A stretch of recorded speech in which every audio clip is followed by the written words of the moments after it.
Bismillahirrahmanirrahim. Assalamu alaikum warahmatullahi wabarakatuh. Welcome to the Be Eglet Saniyat YouTube channel. But yes, the now to this is Zaika with Insha. Video start करने ब्रोंट अगर इस sign channel पर नहीं छो sign YouTube channel कर जो subscribe video कर जो like तो share भी दीजो पनुन feedback. आज बनाओ इस मटर बिरयानी ये मिश रेसिपी बताए सिट share कर तो करो इस रेसिपी start. रेसिपी खतर निमुत बासमती राइस 1 किलो यह गोडनथी थोमुत वजनयत बे निमित मटर नील मरचांगन दगित रुहन तो अदरक दान वल गंड तो टमाटर बे निमुत दालचीन सब्ज ٲल बड़ ٲल मर्च रोंग तेज पत्ता तो जीर चमच 1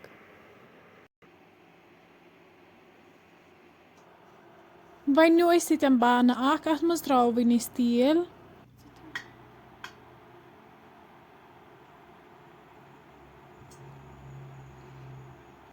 तेल गर्म गसित त्रो वन अत मज सारी मसाल यम करहोक हल्का फ्राई अम पत त्रो वन अत मज गंड गंड ज्यादा फ्राई करुन कह यह हल्का फ्राई करुन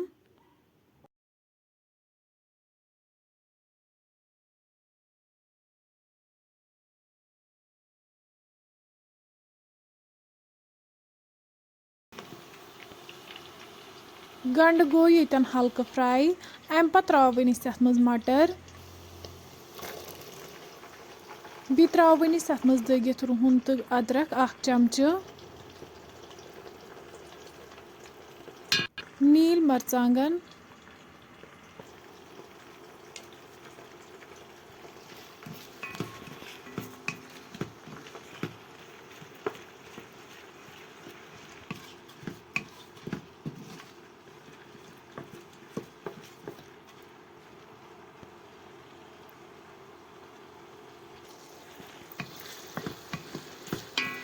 तो हेकि वुचित मटर गई यतन असल पे फ्राई अम पत त्रो वन अत मज टमाटर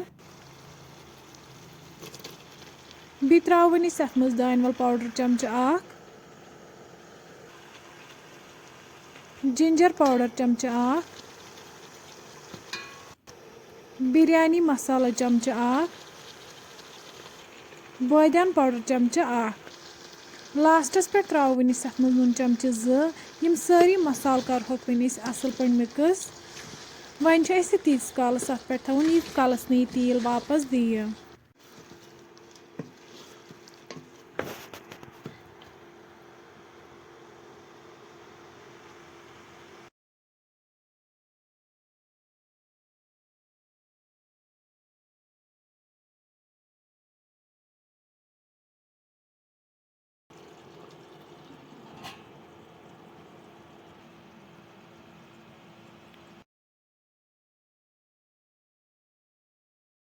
तो हेकि वुचित यमो दियुत तेल वापस अम पत त्रो वन अत मज बासमती राइस युस गोडनथी वजनयित थोमुत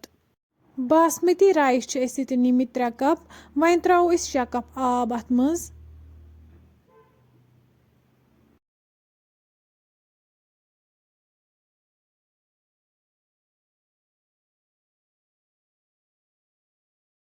वन थो लगभग 15 मिनटन गैसस पे यीतिस कालस 70% कुक गि तो हेकि वुचित यह 70% कुक गोमुत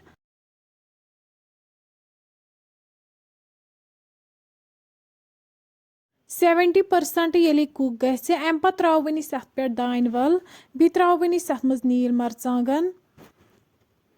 बे त्रो वन अत मज गेव चमच 2 यह करो वन असल पे मिक्स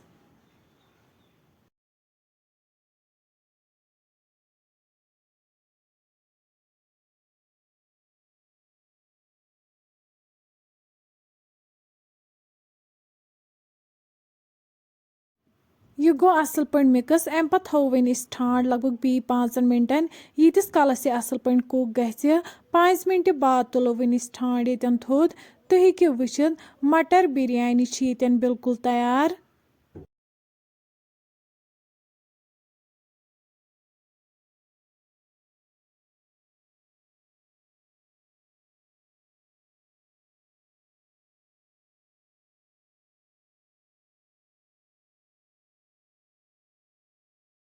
फ्रेंड्स यह सैन रेसिपी अगर तुम सैन रेसिपी पसंद आमज सैन यूट्यूब चैनल करो सब्सक्राइब वीडियो करो लाइक तो शेयर बी दीजो पन फीडबैक अल्लाह हाफिज़।